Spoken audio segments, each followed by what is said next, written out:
When I finally got around to watching Novocaine, I wasn't expecting it to spark a meaningful commentary on disability, but it did, and it has me excited for the future of storytelling in regards to educating those on disabilities and what it's like to live with them. Hi, I'm Phoenix, and I was born with a rare type of muscular dystrophy.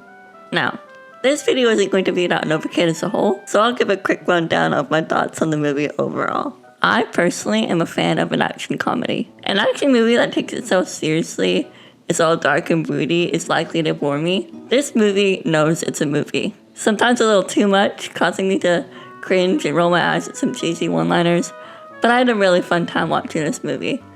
I give it 4.5 stars on Letterboxd. Warning, minimal spoilers ahead. I recommend you watch the movie to understand this video better.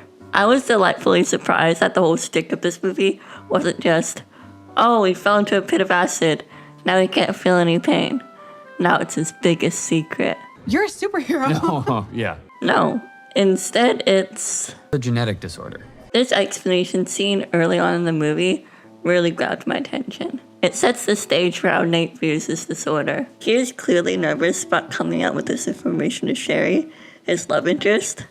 He does initially hide it from her and us, which creates this mystery around him. He's closed off, hesitant. Then he opens up. It's called CEPA, congenital insensitivity to pain with anhidrosis. It affects my nervous system. And it basically makes it so I can't feel pain, or hot or cold. And that's why I can't have the pie, or any solid food, really, because unknowingly, I could bite my tongue off. Oh, the coffee earlier. Yeah, no, I couldn't feel that at all. Holy. Yeah. You're a superhero. No, yeah. Sure. Yeah, I have the power to step on a nail and not know until my shoe fills up with blood. Right. Yeah. Didn't think about that. True story, by the way. We were at the aquarium. My mom fainted. Jesus. Yeah. My parents, they basically spent my entire childhood at the hospital. A little too relatable there, Nate. And then when they found out that the average life expectancy for my condition was 25, they sort of locked me up. I'm sorry. No, hey, I'm still kicking. There's clear trauma from his past throughout this movie. You can tell from the way he talks about it. I know it all too well.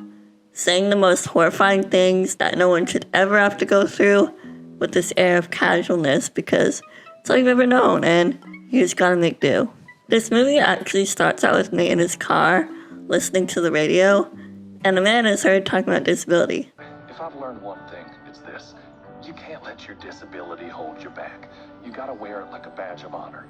You gotta go out there and you gotta say, world, this is me. This is who I am in all my glory, and I'm here to win. He actually uses the word disability. No weird euphemisms or dancing around it. Just plain old disabled. I had no idea what to think of this going in, but man did I like it. But this does mean that the film does reference disability, so I'm not completely reaching here. Disability can often isolate people, both socially and physically, and this movie portrays that really well. He stays in his office while at work, and at home, he plays video games and finds solace in his online friends. Well, he actually only has one. What's the worst that can happen? You wind up alone in your living room playing video games? You're already there, my guy. What do you have to lose? I can totally relate to this concept. Due to the COVID pandemic, I became really isolated, even longer than most. Because while not at-risk people were eager to go back to normal after the lockdown got lifted, my family was still wary and scared. So I found friends in online communities. Nowadays, I'm no longer anxious about the idea of leaving the house, and I'm slowly finding more activities to go out to do. My life is slowly becoming more balanced, while still leaving room for the fact that it will look different because I am disabled. I have to constantly remind myself to stop trying to cosplay an able person's lifestyle. Unfortunately, there are some able people out there who would never get the urge to watch a film or consume a story about disability. So, while not completely direct, that's why I appreciate this film. It teaches a lesson to the audience in a subtle way, which is digestible by most, because it's in a common format, a popular genre. What is this lesson, you may ask? Well, the movie starts with Nate underestimating himself and his capabilities. He lets his medical trauma and his parents' overprotectiveness consume his life without considering any other way. When Sherry comes into his life, she challenges those perceptions. Listen, if anything goes wrong, I'm right here.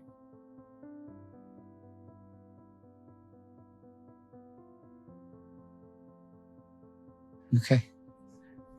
Okay? Here we go. Yep. Taking a bite. Open your mouth. Okay. Remember, chew softly.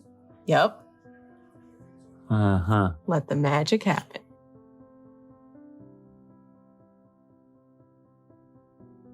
Uh-huh.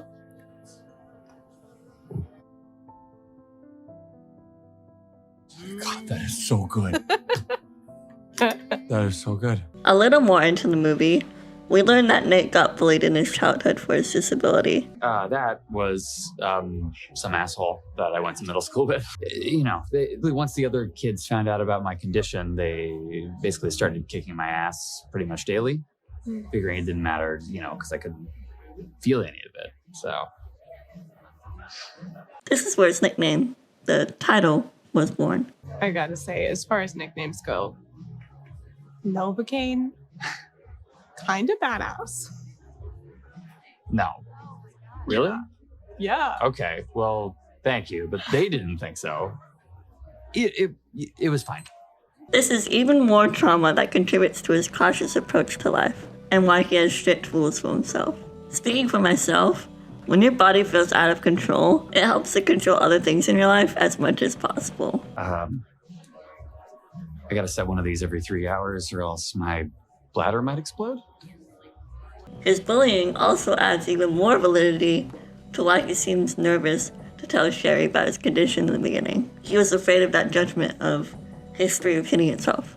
Throughout the movie, Nate learns to use his lack of pain to his advantage during combat. And what I love even more about this movie is that they're never making a big deal out of him putting himself through all these injuries. Sure, it's a spectacle, I won't deny that, but the narrative is never making him out to be a superhero or anything. It's all just circumstantial. Sure, he uses it to help him, but at the end of the day, he is still human. He is still disabled, so he's still at risk throughout the movie. He's not superhuman. While he may not be in pain, the human body still keeps score, and the damage does have its consequences.